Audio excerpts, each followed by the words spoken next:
Oke teman-teman, balik lagi di channel Markas Pinjol.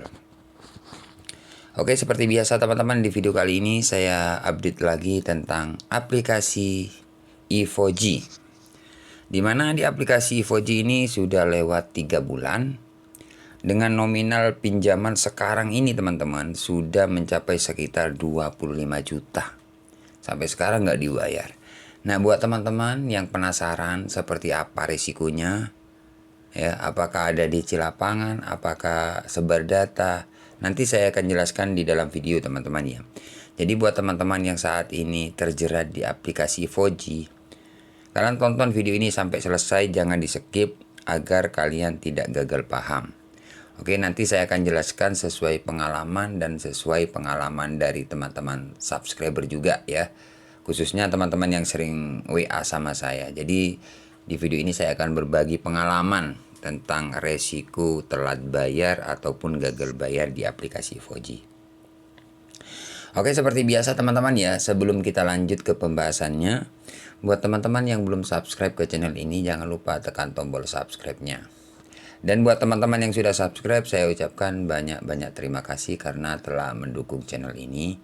Jadi saya lebih semangat lagi berbagi informasi seputar pinjaman online. Oke, tanpa lama-lama langsung saja kita bahas teman-teman ya. Oke, di sini sudah saya buka ya untuk aplikasi Evoji teman-teman.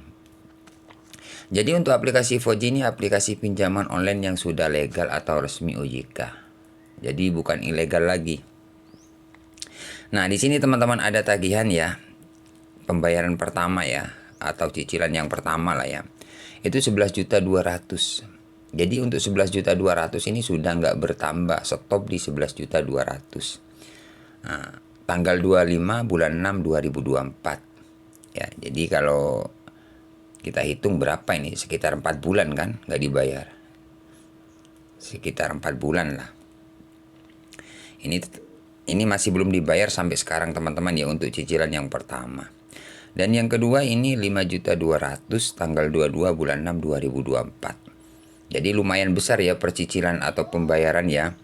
Jadi tanggal 22 bulan 6 2024 5.200.000. Nah, ini yang kedua. Dan yang ketiga ini 9 juta tanggal 19 bulan 6 2024. Nah, jadi total keseluruhan kalau kita hitung ini 9 juta, 5 juta, 14 juta. Sekitar 25 juta lebih teman-teman. Gak dibayar. Sudah 4 bulan. Nah, jadi resikonya seperti apa bang kalau kita telat bayar ataupun gagal bayar di aplikasi Evoji? Yang pertama-tama teman-teman kalau telat ya, kalau telat sudah pasti teman-teman akan dihubungi oleh pihak penagih. Jadi teman-teman itu akan dihubungi satu hari bisa sampai 5 bahkan sampai 10 kali kalian dihubungi. Misalkan kalian telat bayar ya. Nah, resikonya seperti apa bang? Resikonya ya HP kalian pasti berdering setiap hari itu. Kalau kalian nggak bayar, diingatkan, di WA, di telepon kayak gitu, ya kan?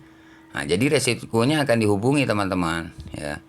Nah, kemudian kalau teman-teman sudah lewat sekitar 3 hari atau 1 minggu, biasanya ada semacam teror. Terornya ya namanya teror bermacam-macam, ya. Bahkan ada yang diancam sebar data, biasanya seperti itu. Ada yang mau dihubungi di luar kondar, bahkan datanya mau disalahgunakan, itu ada teman-teman. Nah, itu sebuah resiko teman-teman. Apa benar data kita mau disebar atau mau disebarluaskan, intinya seperti itu. Sebenarnya itu hanya nakut-nakuti, hanya gertak-gertak aja teman-teman. Nah, itulah cara-cara penagihan dari pihak pinjol. Ya, jadi resiko gagal bayar di pinjaman online itu resikonya yang pertama itu diteror. Jadi diteror, ditakut-takuti seperti itu. Jadi diteror teman-teman. Jadi buat teman-teman gak usah takut ya, karena semua teman-teman subscriber itu yang telat bayar itu pasti diteror di WA. Bahkan banyak yang sampai panik. Sebenarnya teman-teman gak usah panik ya. Gak usah takut, gak usah panik, itu hanya nakut-nakuti. Data kalian gak bakalan disebar. Karena salah satu contoh ini aja, waktu telat 1 minggu, 2 minggu itu sering diteror teman-teman. Tapi nyatanya aman, gak sampai ada yang namanya sebar data. Cuma nakut-nakuti seperti itu ya. Jadi tiap hari di WA, di telepon, data Anda kami alihkan, bahkan ada yang diancam sebar data. Sebenarnya itu nakut-nakuti, ya. Jadi teman-teman nggak usah takut. Ini lumayan loh teman-teman, tagihan 25 juta sampai sekarang aman-aman saja dari sebar data. Ya, itu yang pertama. Dan kemudian untuk yang kedua, pertanyaan yang sering ditanyakan oleh teman-teman subscriber itu DC, ya. Bang, aplikasi Foji apakah ada DC lapangannya? Jadi pertanyaan seperti itu bahkan di semua video saya pasti ada pertanyaan seperti itu. Aplikasi Foji apakah ada DC lapangannya, Bang? Oke, ini sesuai pengalaman juga teman-teman, pengalaman pribadi dan pengalaman dari teman-teman subscriber ya. Nah, sejauh keterlambatan 4 bulan, tagihan 25 juta lebih, sampai sekarang ini nggak ada teman-teman, nggak ada yang datang. Ya sama sih, kalau dapat WA DC mau datang, tim kolektor mau jemput dana, sering banget. Waktu telat 1 minggu, 2 minggu itu sering banget dapat WA seperti itu. Tapi nyatanya nggak ada yang datang sih teman-teman.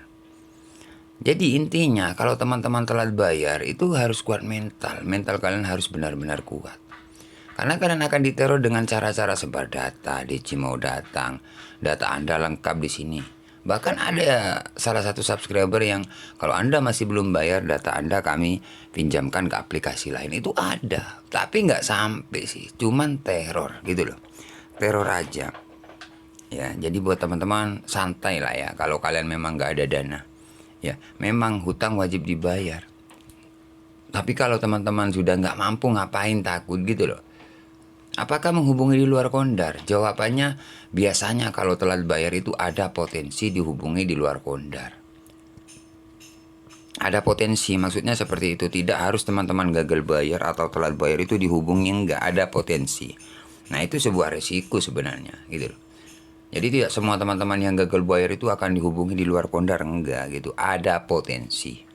Ya intinya ya mungkin ada 1 orang atau 3 orang itu, tapi tidak ke seluruh kontak gitu loh. Bahkan banyak subscriber juga yang telat bayar nggak ada yang dihubungi di luar Kondar. Tapi kalau Kondar itu pasti dihubungi. Seperti itu teman-teman ya.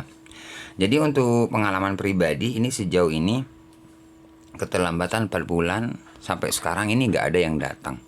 Ya bahkan dari subscriber saya banyak yang gagal bayar tapi gak ada yang didatangi. Misalkan ada salah satu subscriber saya yang didatangi, pasti saya infokan buat teman-teman. Jadi intinya aman-aman saja. Cuman resiko terberatnya kalau teman-teman gak bayar di tahun 2024 ini, BI checking itu aja sih teman-teman. BI checking, di backlist data kalian. Masalah DC aman. Misalkan aplikasi ini didatangi DC, pasti saya infokan buat teman-teman. Seperti itu ya. Oke teman-teman, sudah jelas ya. Kiranya cukup sampai di sini saja ya untuk video kali ini. Tunggu video-video selanjutnya dari channel Markas Pinjol. Saya akhiri untuk video kali ini. Assalamualaikum warahmatullahi wabarakatuh.